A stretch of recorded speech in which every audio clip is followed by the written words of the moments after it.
students, welcome to our physics class. Our chapter name is force and pressure. In the last class we discussed about all the topics in this force. So today we are going to discuss about the topic pressure.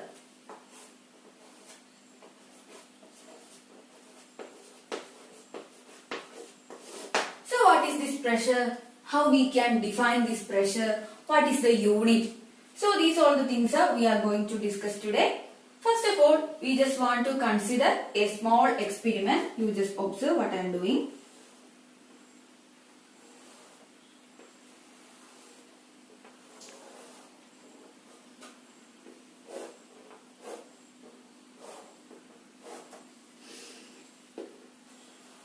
A table, and here I am taking 5 wooden boxes which is filled with iron pieces. That is 5 wooden boxes. I am just keeping like this. 1, 2, 3, 4 and 5. These all the boxes are same size and having same weight. So I am just putting it like this. That is, if this is the table, I am just putting 1, 2, 3, 4, 5. So, and I am just observing if any change is getting to this table. That is the first case. Now observe what I am doing in the second case. Again the table.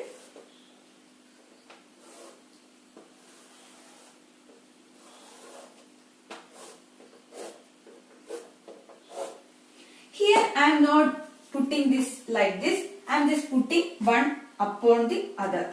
So it is just like this. That is, I am putting this 5 blocks. 1, 2, 3, 4, 5. It is just one upon other. So I am just looking. Then I just found that this table is just bended like this. It is just bended. Here these 2 blocks are same and it having same weight. That means this and this here, each block is exerting a force on this table. So the net force, if the box first is giving a force of 1 Newton, the other is giving 1 Newton. So when we are just adding these forces, it is actually 5 Newton force is acting downward here. And here also each box is exerting 1 Newton. So the total force is also 5 Newton downward. But here we can see that there is no bending occurs, but in this case the bending occurs.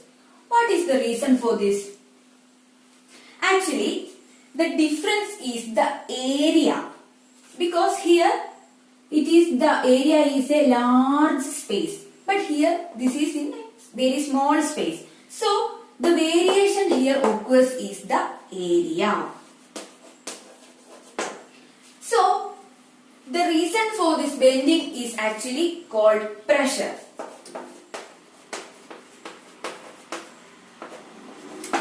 So how we can define this pressure? Pressure is actually force itself, but the force acting per unit area. Force acting per unit area.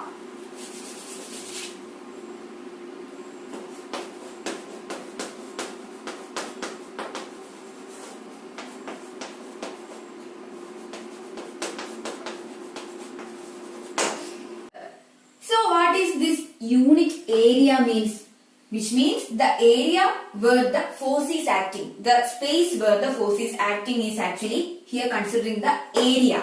And this unit area means we are just considering a small area. You now just understand it like that. So we are explaining the term pressure. So we can say this pressure is the force acting per unit area. In this case here the area is more. So the pressure is here less. That's why there is no bending occurs. In the second case here this area is very small. That means this area is minimum and that's why this pressure is high. And that's why this bending occurs. Now we can look the equation of this pressure.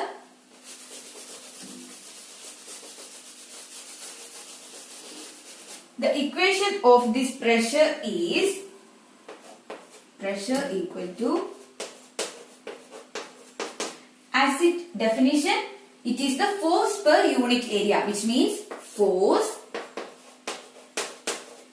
by unit area, which means simply area. Force by area. Here the area is where the force is acting. So this is the equation for finding the pressure, force by area.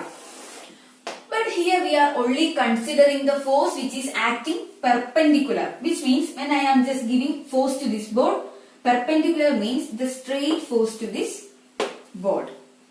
And not we are just doing the force is not in a bending manner. We are only considering the force which is giving in perpendicular. So now we want to look what is the unit for this pressure. What is the unit for pressure?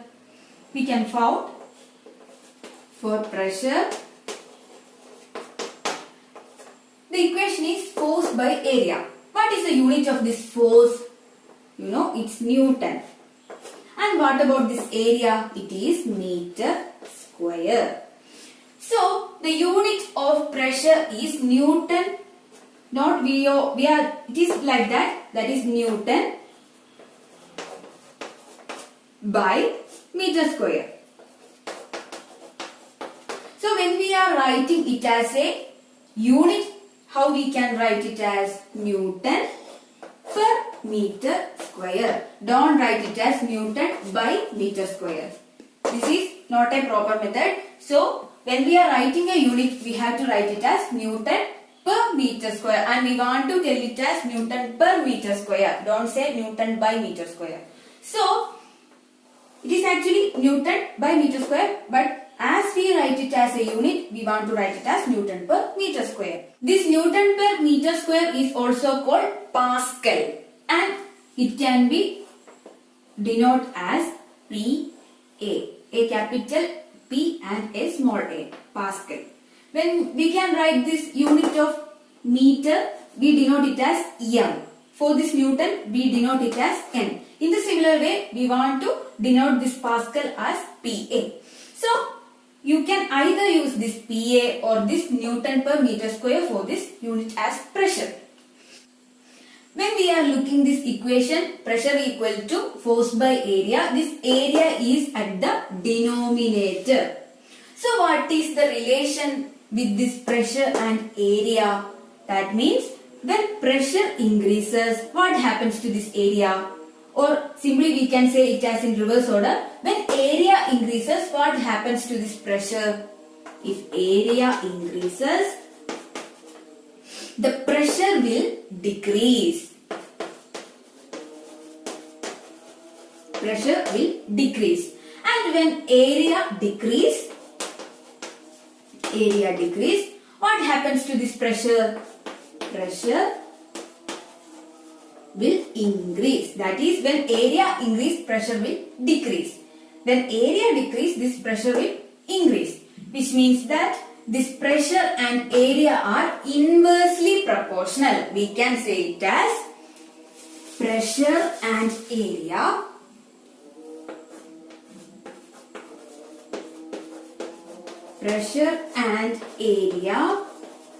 are inversely proportional.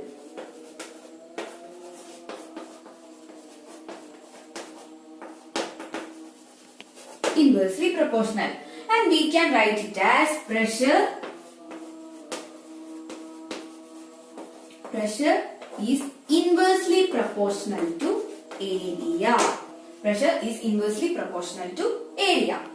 So just remember, this actually means that when pressure increase, this area will be less. Or when this area is less, the exerting pressure will be high. This is what actually we can say from this equation.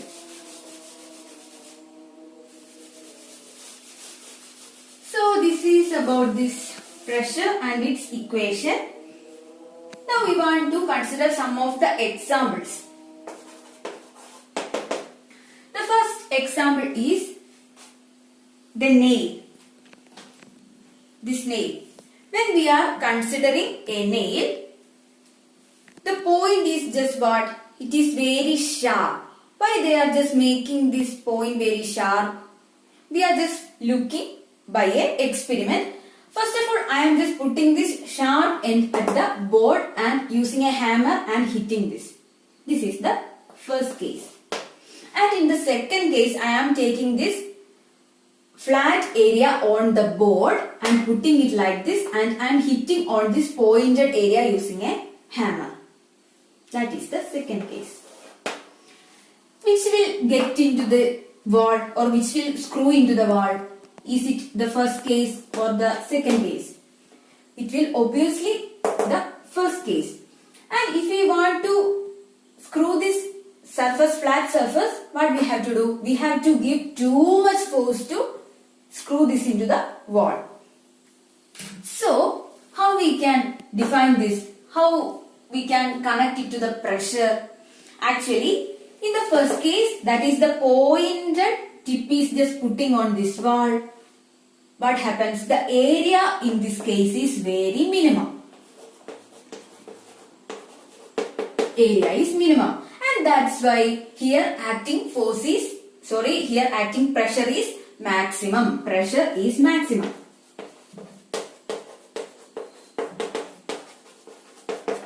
In the second case, what takes place? Here, the area is maximum, which means the flat area having area is maximum, means here more than this first case. So, when we are just putting it and hitting, there the pressure is minimum. Pressure is minimum. That's why this pointed edge will screw into the wall and this flattened area will not go into the wall. That actually takes place in this 1 and 2 cases. So, we are just making the edge of a nail very sharp because to get maximum pressure, and with this maximum pressure we can screw this nail to the wall. This is one of the applications of this pressure. And now we can look the next example.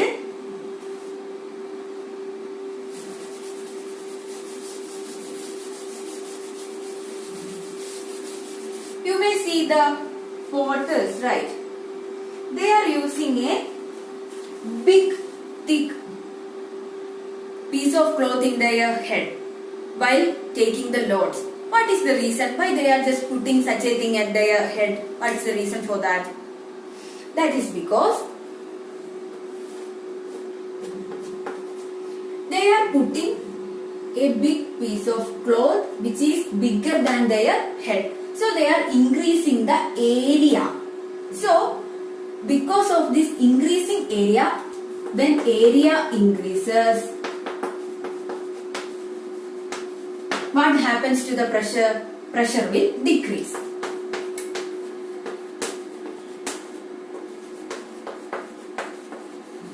Pressure will decrease. That is when they are just taking a huge block on their head, the pressure will get decreased, which means he feel less weight when they just put this block on the head. This is also the application of pressure. Here the aim is to reduce the pressure. So we can go to the next example. Just observe your strap of your school bags. What you see? Do that strap is very narrow? No. You can see the strap is something broader. And why they are giving such broad straps on the bag? Here also they are just aiming to reduce the pressure.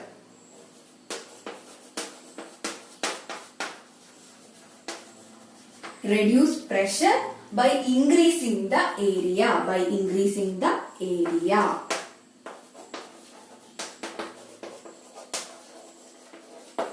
Increasing the area, they are just reducing the pressure on the shoulders. So when we are just taking the bags with very narrow straps, that will harm your shoulder. So we are taking this broad straps at their shoulders, and that will help us to take the bags very easy, and that's why the pressure is getting reduced.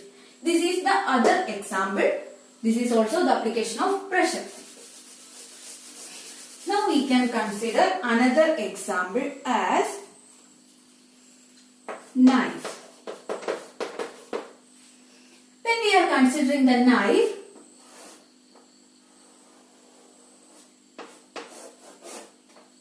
it is having two edges. This is very sharp and this end is not at all sharp. So, which side we use to cut potato, tomato or any vegetables or anything, fruits? So, which part we are using to cut? Definitely we use this sharp edge. And why we are selecting this sharp edge? Because here they are just sharp means we are reducing the area. We are reducing the area. So when area reduces, there get more pressure. More pressure. So that's why we are using this end to cut the things. And if we are just taking this side to cut, we want to give more force to cut that object. Or may sometimes it is not possible to cut the things with this end. So we are just taking this side very sharp for reducing the area to get more pressure. This is also the application of the pressure. I think these examples are clear for you. These all are there in your textbook. You please want to read this. Now we can move to the next topic. This is all we discussed about the solid pressure. Do this pressure is exerted in liquid and air? Now we can look about that. Do this pressure is there in the liquid and gases? Now we can consider an experiment. Take a narrow tube. It is transparent and I am just taking a balloon and binding it here. This is a balloon. So, I just pour some water in this tube. So, when this water is getting filling, what will take place? Then, the balloon start to bulge. That means it just expands. So, why this happens? That is because this liquid is exerting a pressure at the walls of the balloon. Or actually it is just acting downward in this case. This is one of the example. From this example, we can understand that liquid also exerts some pressure. And now we want to look where this will exert, like what is the direction. So it is in downward or there is it exerting to the sides. The thing is we want to look where it will exert. And there is a question, is this height is important to the pressure? Definitely this height is important.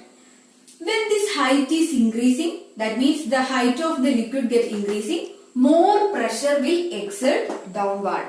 More pressure will exert downward when the height of the liquid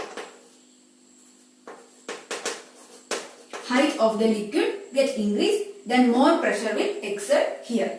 This is one of the example or the experiment. Now we can look the other experiment. I am taking a bottle.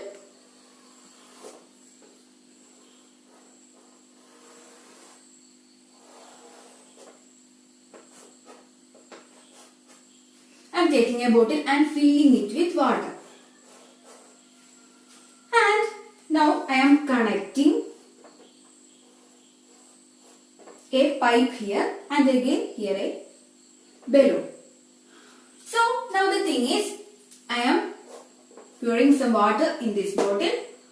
After increasing the level of water, what happens? Here again the balloon get bulged. That means it gets expanded by getting this water into this. So, in the first experiment, we understand that water exerts a pressure downward. In this experiment, what we understand? This is not the balloon is we just attached to downward. Where we attached at the side. So, we can understand that this liquid is exerting a pressure also to the sides of the conductor. Sides of the beaker. So, This is the pressure is here acting by the liquid to the sides of the container and also to downward, which means here the pressure is exerting at the all sides of the beaker or this container. I think it's clear for you. Now the thing is, I am just taking again a beaker, and for this beaker there is no such attachments of pipe, a normal beaker. Now the thing is, I am taking a pin and give holes on this. The height of these all holes are same. Maybe it is H height. Or I just taking 5 cm from this bottom. All these holes are at 5 cm from the bottom. And this is filled with water. Then what happens? Definitely the water will come out. The thing is that this water will come out at same distance. They will travel same distance from these holes. Which means what? The height is an important thing which for this pressure. So now my question is, do the pressure exerting at all the sides of this beaker is equal or not? Is it equal or not? What do you feel? I just make it easy for you by doing a simple thing. That is,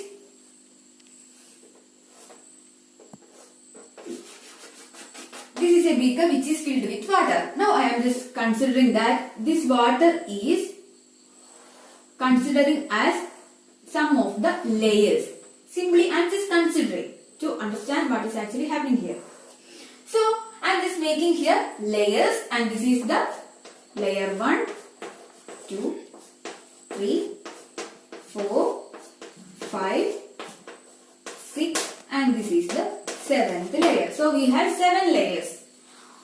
What about this layer 1? This layer 1 is holding these all other layers. This layer 2, 3, 4, 5, 6, 7. All these layers are on this first layer. What about the second? It is holding only the other on its top. And when we are considering the 7th one, it is not holding any other layer. Or when we are considering the 6th one, this 6th one is only holding this 7th layer.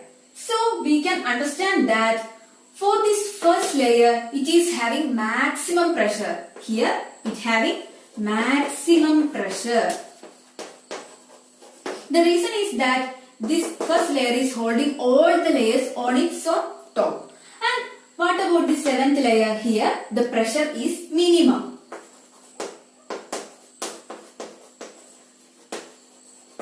So, in a beaker which is filled with water, at the bottom layer it having higher pressure, and at the top the pressure will be minimum. This is the point I just want to explain here. I think it's clear for you.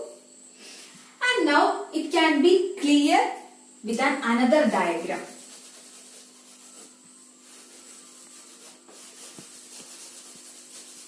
Again we have a beaker which is filled with water.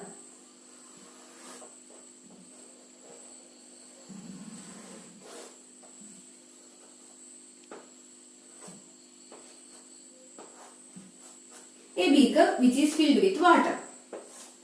And now I am just doing that. I am taking a pin and give a hole here.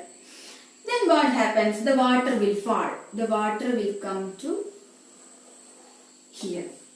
And now again I am giving a hole here. Then water will fall to where? It will just to here. And again I am putting a hole. The water will come to here. Again water will come to here.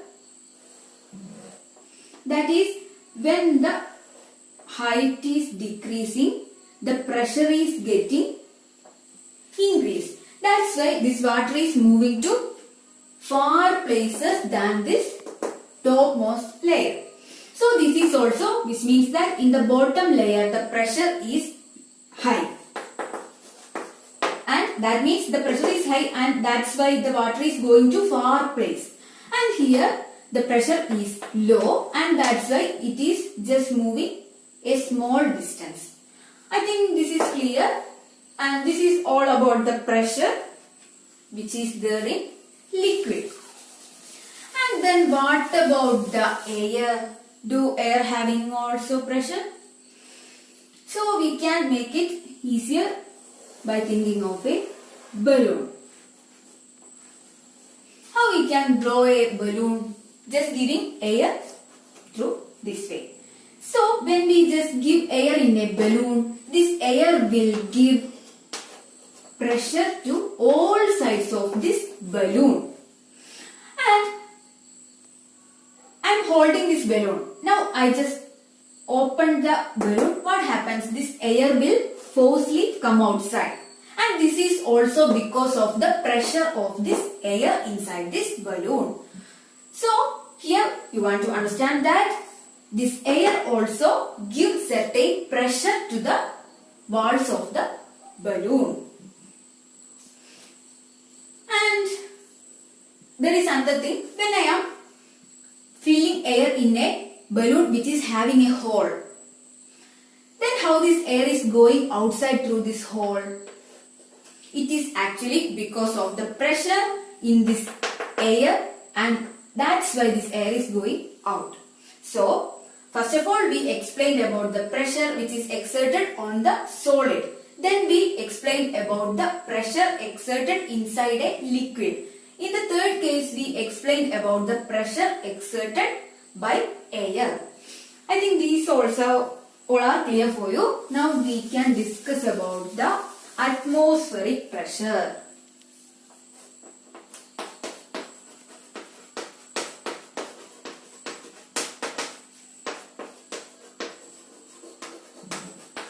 Atmospheric pressure. What is this atmospheric pressure? We will discuss what is this atmospheric pressure. Before that, what is this atmosphere? We know we are all surrounded with air. So we can say a envelope of air is known as atmosphere. A envelope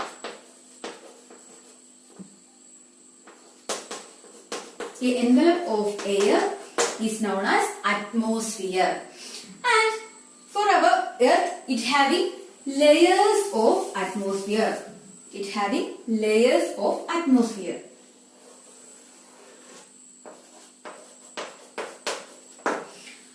For the earth, it having the first layer, troposphere.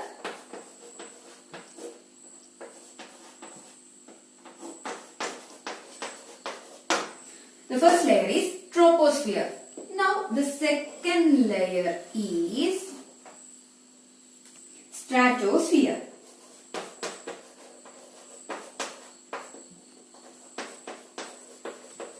The second layer is stratosphere. Now the third layer is mesosphere.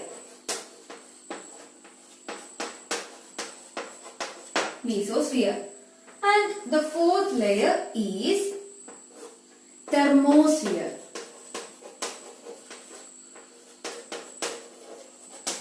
And the fifth layer is exosphere.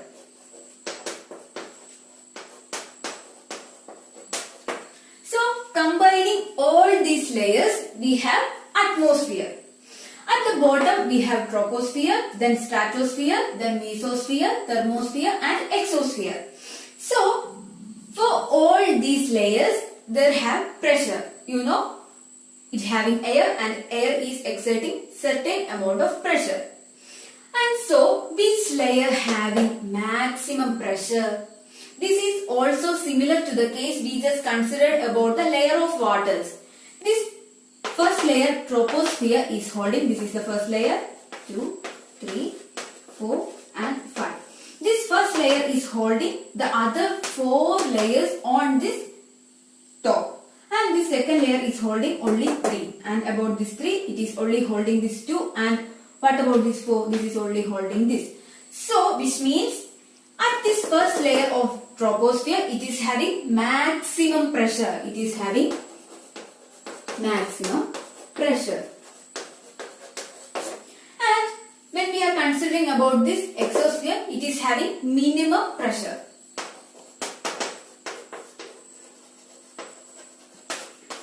I am saying it another way, which means when we are going to the top of our atmosphere, the pressure is getting less. The pressure is getting reduced to the top of our atmosphere. So what we can explain about this atmospheric pressure? What is this atmospheric pressure? We can look how we can define this.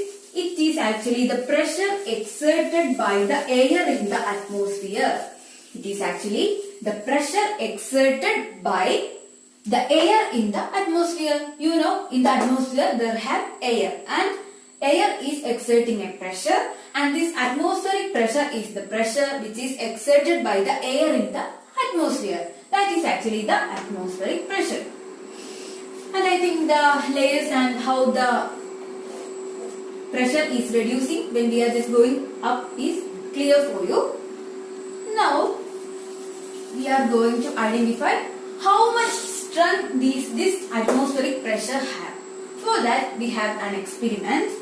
I am just taking a beaker and filling it half with water.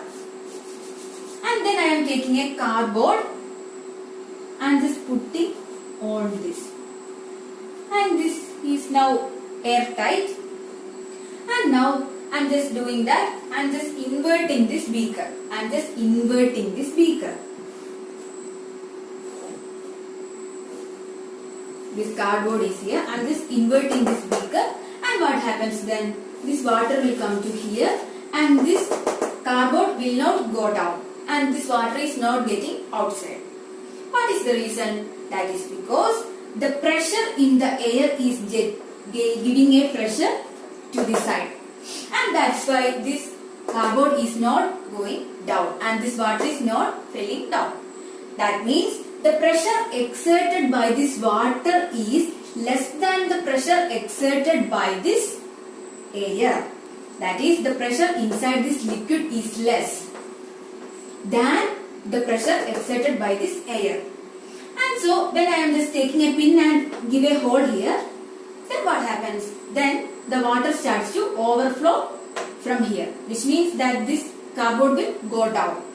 What is the reason? That is because the air will enter through this, and then again the air starts to give pressure downward. Then what happens? This pressure will overtake and this water will go outside. So here I am just trying to say that the pressure which is provided by this atmosphere, which means the pressure by this air, is very high.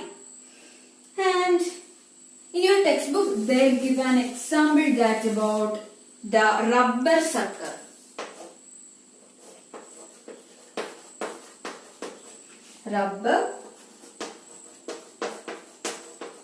Rubber sucker, which means in the glass surfaces we are just fitting something with the air pressure, and that will tighten the glass and we can hold things.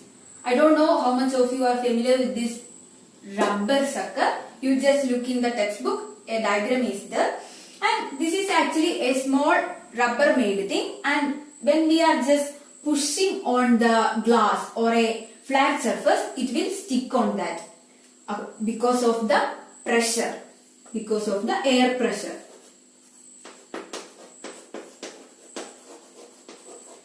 Because of the air pressure, it is actually sticking on the surface because the air between the surface and this rubber sucker is completely giving out, and then they are just sticking on the surface. And in your textbook they are just saying that then please pull it out, and you feel that it is unable to pull it outside. That is because when there is no air is there between this rubber sucker and the surface, what takes place? It is impossible to push or pull this thing outside. That is about the rubber sucker. this is also aiming that the pressure exerted by this air is a high value. That is, they are just saying about you. And now, the thing is that we already said that when we are considering Earth, we have large atmosphere, and when a person is just standing here, at the top of his head, there is air, right? Then, do that air having weight? Or we are feeling that weight in our head? No, we are not feeling that the weight of the air is at the top of our head. Why we are not feeling the weight, or do we have weight on this column of air? I am just saying that a person is standing and we just say that we have atmosphere, and for this atmosphere it having air. And I just ask that for this air column which is there in our head, do they have weight? Actually, it have a weight and it is actually getting cancelled. I'll just show you how it is. Here, I'm just considering this head is having an area of 15 centimeter into 15 centimeter of a area of to my head. And the height of this air column is actually the height of our total atmosphere. Then what is the weight of this air column? It is actually a big value. It is about 225 kilogram. 225 kilogram of weight is there in our head actually. But why we are not feeling such a weight on our head? That is because this is actually the pressure on our head. And there is another thing inside our body. Our body is also exerting a pressure. Our body, inside our body, there is also exerting a pressure opposite to the direction of this 225 kilogram. That is, this inside the body there is a pressure exerting to opposite side of this 225 kilogram, and the value is same, 225 kilogram. So here actually happens is that the opposite side pressure is getting cancelled, and that's why we are not feeling the weight. Actually, the air at the top of our head is having a weight and it is almost about a value of 225 kilogram, and we are not feeling the weight because inside our body there is having also a pressure, and that is in the opposite side of the pressure of this air, and they are mutually getting cancelled. And that's why we are not feeling this weight. In the 17th century, a German scientist Otto Hahn just demonstrated the force which is exerted by the air pressure. That is actually, he just made a setup that joined two hollow spheres, and he just escaped the air inside this hollow sphere. Then attached 8 hoses in this side and attached 8 hoses at this side. And these hoses move to this side and these hoses move to this side. This is actually, inside this we are just taking out all the air outside using a device, and that device is invented by this scientist itself. And here he just demonstrated that with these 8 hoses itself, it is impossible to just making away this hollow sphere. That is because the pressure exerted by the air is very high value. This is also, they are just saying about the pressure exerted is also a very high value. So this experiment is saying about that. So from here we are just concluding our chapter. At first area we explained about force, the definition, and different types of force are we explained. In today's class we discussed about what is pressure and its equation. Then we explained about the liquid pressure and then the air pressure. After that we discussed about the atmospheric pressure. You please want to read your textbook 3-4 times, and then you will get more clear about these concepts. It's enough for today. Thank you. We will meet in the next class.